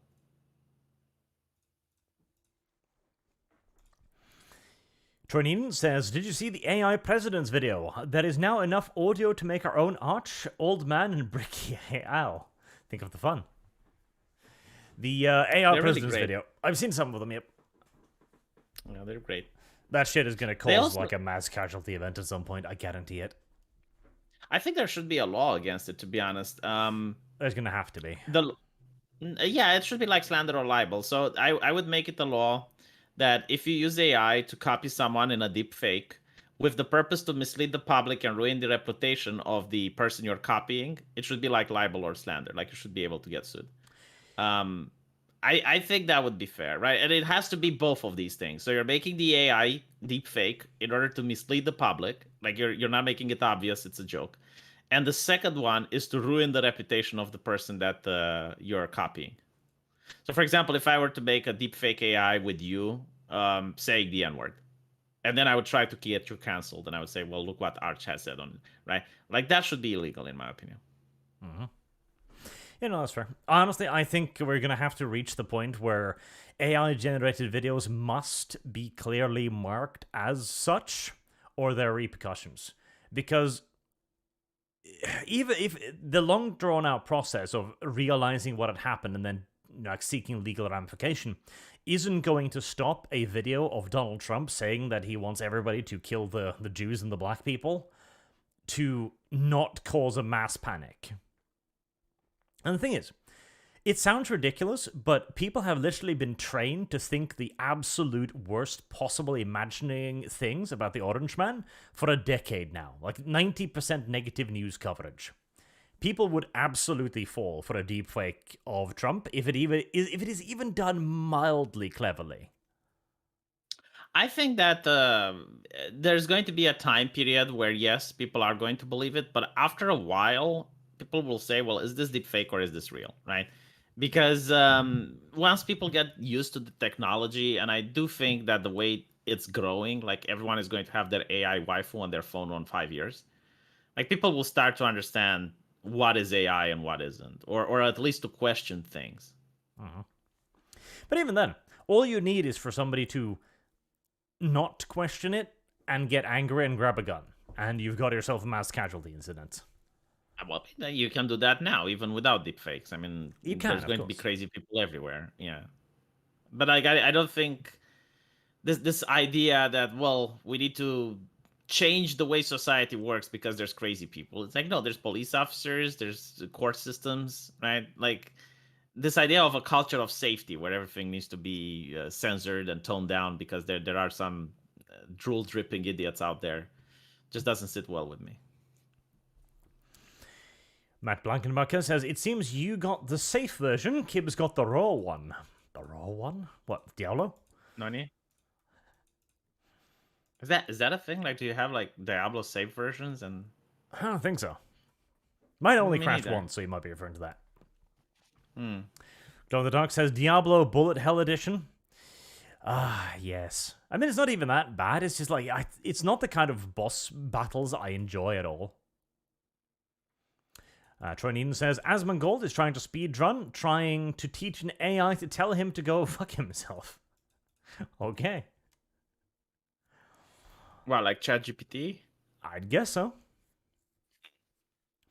Nick Marty says, used to be they made video games and now they just want to make money. Also replace Smug Barch with Fluff Booby Cat Barch. See, while sex sells, sometimes you don't need it. Sometimes. Well, when you hire an army of diversity officers, which are ridiculously well paid, you need to make games that make more money to pay those people. Yep. As gaming grew larger and larger, it necessitated larger and larger successes for anything to get done. Mm-hmm.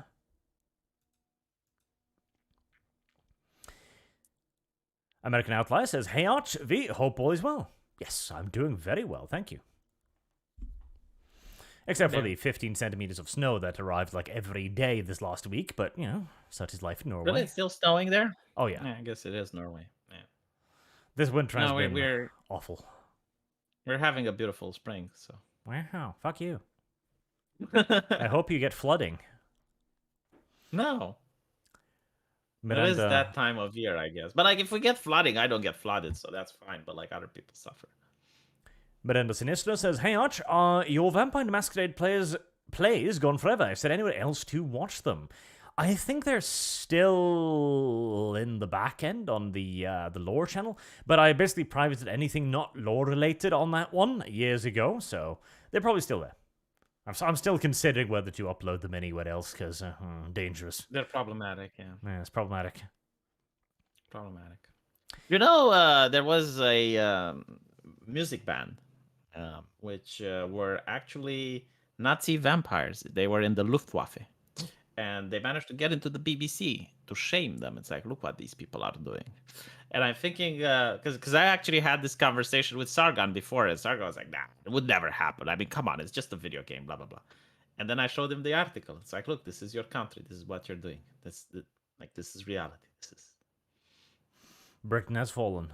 It is a lost state now.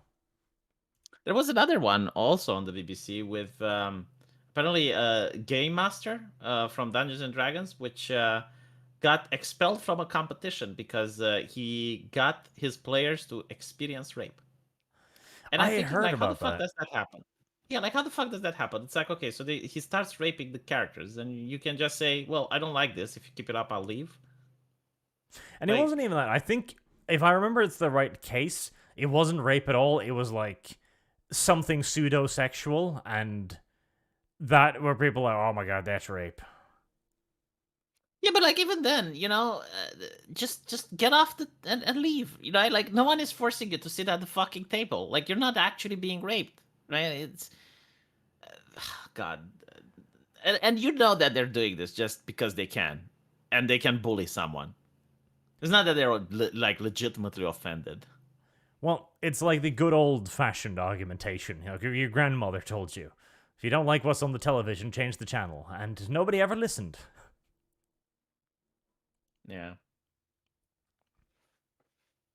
March James says, for them, the highest crime is counter-revolutionary action. It is worse than assaulting a minor. Pretty much. Pretty much true. That is also why they must be so aggressive with anyone who goes against the dogma. Because again, it really is in like that's the whole Mr. Beast thing a few months ago. Why so many socialists were so angry because he cured blindness in people was because it didn't aid the cause of socialism. And they were obsessed about the problems and why the state wasn't doing this instead, so much so that they couldn't take a second to just be like, yeah, no, he cured blindness. That's pretty cool. Yeah. It's like the rich should do more with the money, and when a rich person does it, they freak out. Well, By the way, this is viral right now. What is it? Let's see.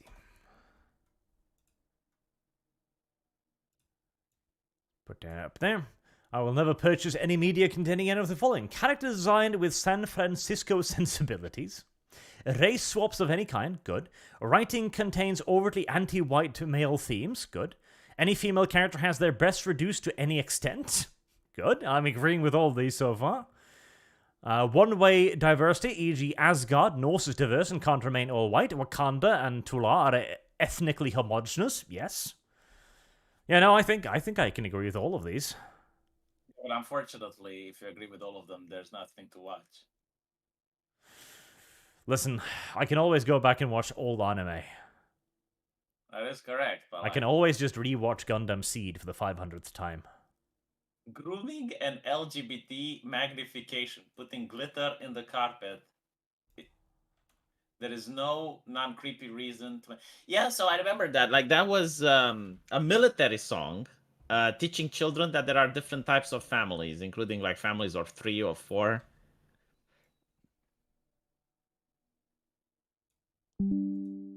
Families of 3 or 4? Like, multiple children? It's the 10th picture. And I think it was by Disney, actually. Grooming and LGBT magnification. Putting a glitter in the carpet is grooming. There is no non-creepy reason to make children the audience for this.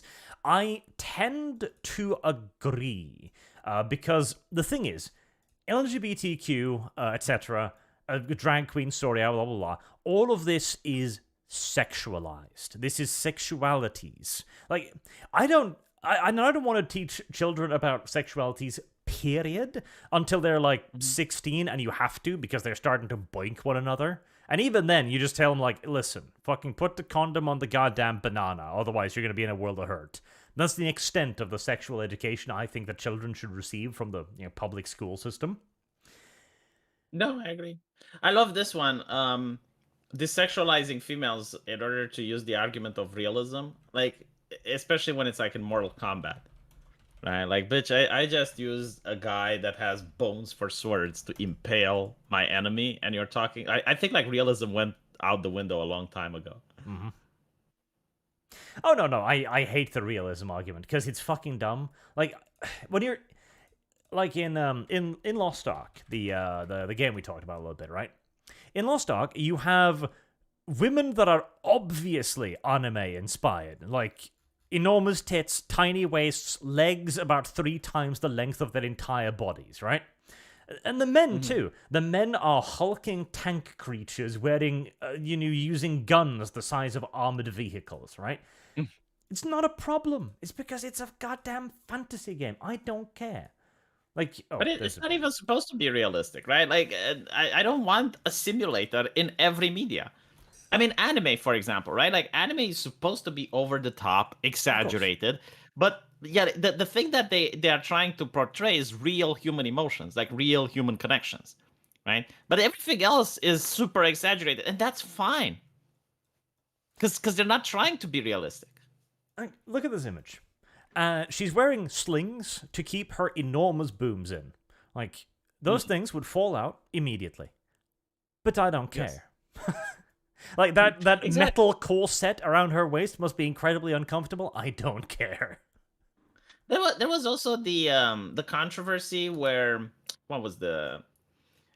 Wonder Woman, right? Like, if you look at the movie with Superman versus Batman, like, Wonder Woman comes up and she's got, like, this big sword on her back, and she's wearing a dress, and people are saying, oh, look how it would look like it would go between her ass cheeks, and I don't care.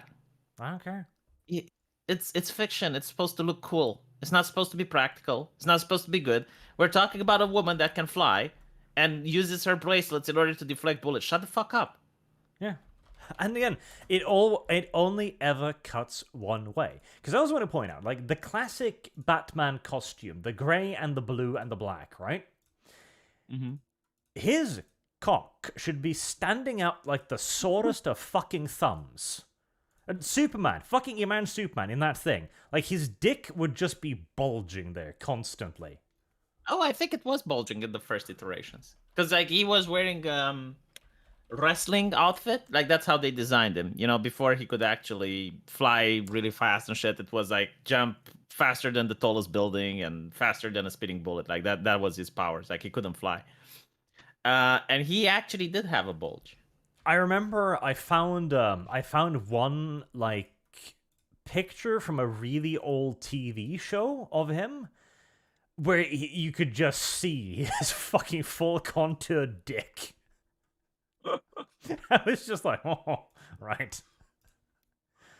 Yeah. Okay, No, that but works. like to answer your question, yes, like they did actually show the cock. And again, like it doesn't matter. It's again, we're talking about stories about superheroes. Nobody effing cares about this nonsense. It is not relevant. But I'm looking at the list here, right? That this guy put up. So it's like 5, 10, 15 things. Just like there is no media. Like at this point, there's nothing from the West you can watch. That's fine. Like literally every show needs to do at least one of them. Let them die. I would say like if it does 3 of them, like I would even be reasonable.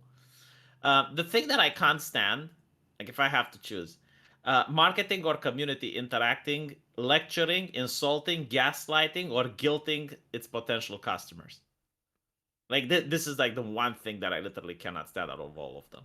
Right? Like when you have like someone, whether an actor or a director coming up and calling you racist, bigot, or whatever, that really pisses me off. Yep.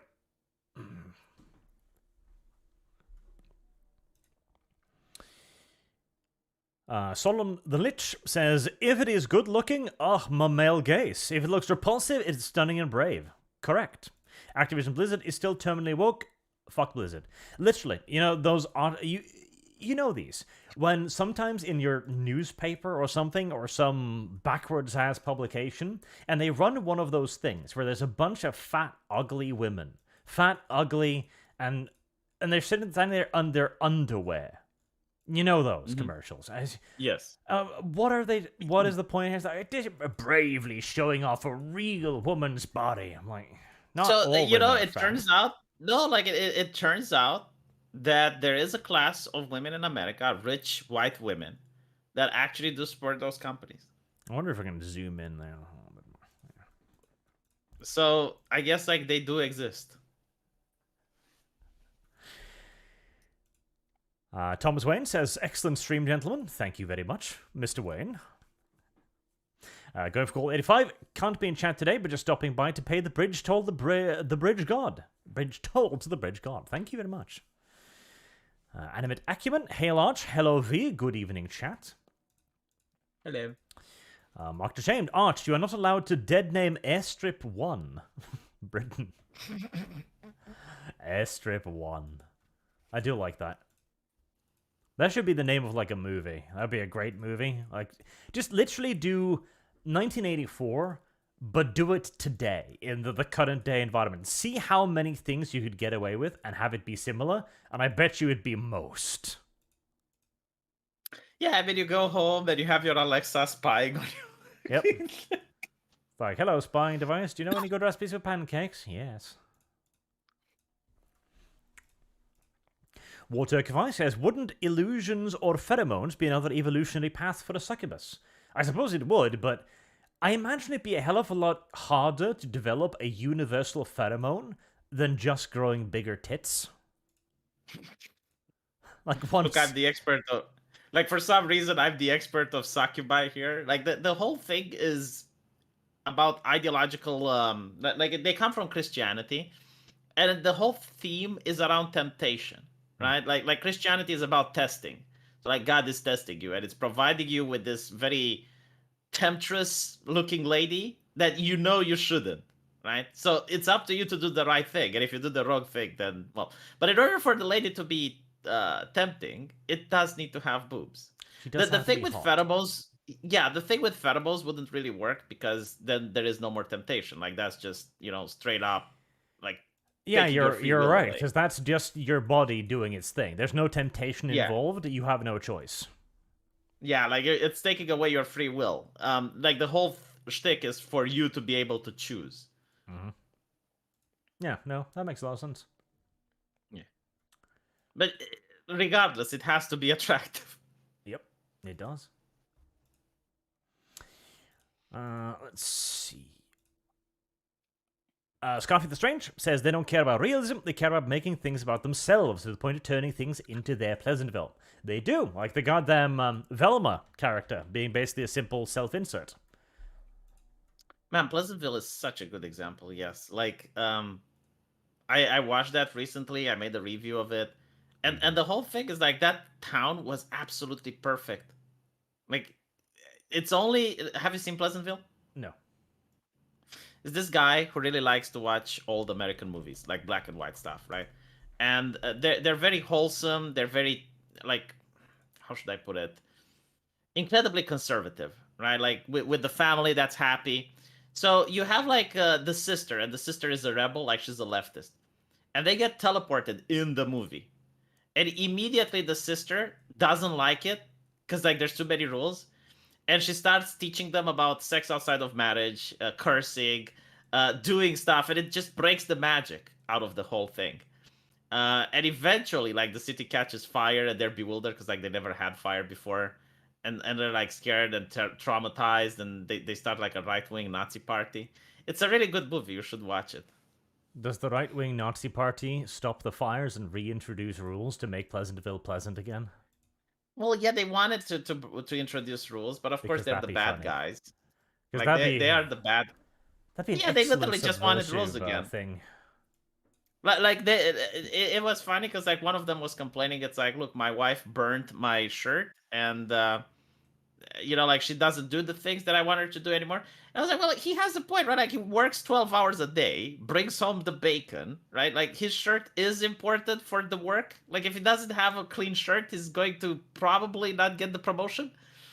Like it's a family effort. Like he does literally have a point. Does. Like she does nothing. She's a stay-at-home wife. Like she just cooks at whatever she wants. She cleans whatever she wants. There's no boss. And final super chat, Paul Damok says it hurts to see Arch lowering himself by talking to a Romanian. Tell him to take from Basescu. Basescu. Yeah, that's the Romanian ex-president. Was a right-winger. Ah. Basescu. Yeah, he's also a magician. He made the entire Romanian fleet disappear. Good. Well, he did something good. He saved you a lot of money. That is a good point. I mean, we don't really use the fleet, so... Yeah. Like, why the hell does Romania have a fleet? Yeah, it's not like Constanța is the center for NATO operations within the Black Sea. I mean... Yeah, but that's NATO. Like, you're not NATO. You're just part of NATO. Like America. America. I keep telling the people at Constanța, dude, if you live there, you're probably going to get nuked in World War III. Yeah. It's too bad for It's them. a city that's very difficult. Yeah, it's very difficult to take. It's the Or center maybe. operation for NATO. Maybe it's a good thing for them because they won't have to like scavenge through the ruins for bottle caps afterwards. That is a good point. Right.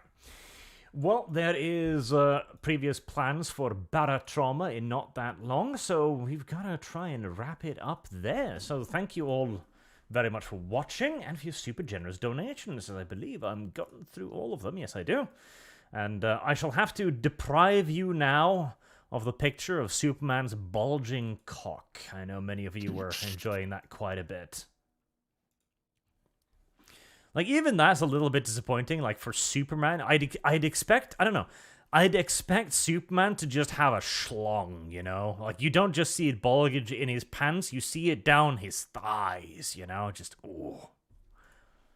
Like, when Superman gets angry, it throbs and moves. Do you think they put a sock in there? Because I know, like, Rockstars actually used to have a device in order to make it look like a bulge. Huh. Of course. It's a good PR. It was like a prosthetic. Yeah. But I don't imagine Superman would need it. Like, I imagine Superman literally just Literally, you should just be able to see it down whichever pant leg he decided to shove it that particular day. Like Superman is just a dude from Krypton, right? Like, and you're not thinking of like the Black Superman because like they added him later. Yeah, but has anyone actually like bothered measuring the average size of the Kryptonian PP? No, but it could actually be very small. It could. Like, okay, so you've got basically two opportunities. Either you've got this Superman who has no PP, like it doesn't exist, like it's tiny. It's the Greek idea of beauty, right? Big PP, barbaric, disgusting. Small PP, elegant, smart, intelligent. Or the other Kryptonian, violent. How does Superman have sex though? Like, well, he can control his powers understood. like completely perfectly. Like the dude can pick up an egg. He just needs doesn't to. that the dude can pick up an egg. Yeah, but well, doesn't it require like a lot of concentration? no, but he clearly can control his powers completely perfectly because he can pick up like glasses and stuff and touch people without breaking their arms. So he clearly has perfect control. Yeah, but like we're talking about PP, right? Like one is like muscular strength when it comes to moving your hand. When you pick up a mug, do you throw it hard into the roof with all of your strength every time? No, I get that. It's like, okay, so his skin, right? Like it can't be penetrated, so like it's very hard. It's like titanium steel. No. Like You no. V, you amateur. V, you noob. God, you're reminding me of Kyle now, who don't know their Superman lore. Superman isn't really strong. Superman has a force field that he creates. is that in the lore? Yes, this is the same reason why he can do stuff like when an airplane is crashing, for example, and he can pick it up by one wing and stabilize it without the wing snapping off. It's because he envelops it with his little bullshit force field. It's the same reason why he can catch Lois Lane falling at full speed without snapping her neck and shit. They ripped off Dragon Ball because that's literally how it works in Dragon Ball. I don't even know which one is oldest, but he has a force field thingamajiggy.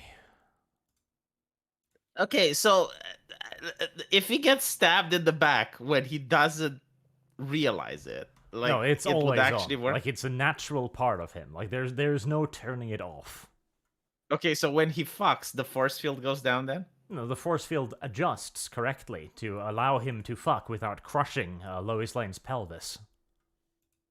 I'm more thinking like you got like the force field which is capable of stopping bullets, so I assume it's quite durable, and putting that inside of Lois's vagina would be painful. No, because it does exactly what it needs to do at any given point.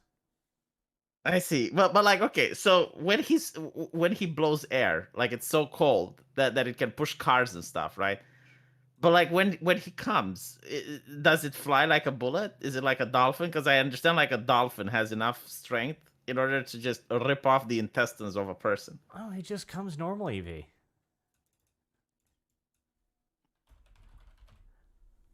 That's very convenient though. Like, yes, it's like very convenient. Correct. It's like all these powers are working in unison to create like the perfect situation. Like we're not talking like the Thing from the Fantastic Four where he's got like superpowers but there's a drawback. Like literally everything Superman has is very convenient for him. Yes. Hmm. It's almost as if it's a made-up fucking universe or something. So like, do you think it's the same for Supergirl? Like if you could actually, exact same fucking rules, exact same powers. It's Supergirl, goddammit. It's just Superman, but girl.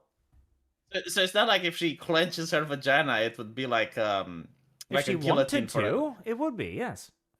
So she could make a cock guillotine with her vagina. Yes.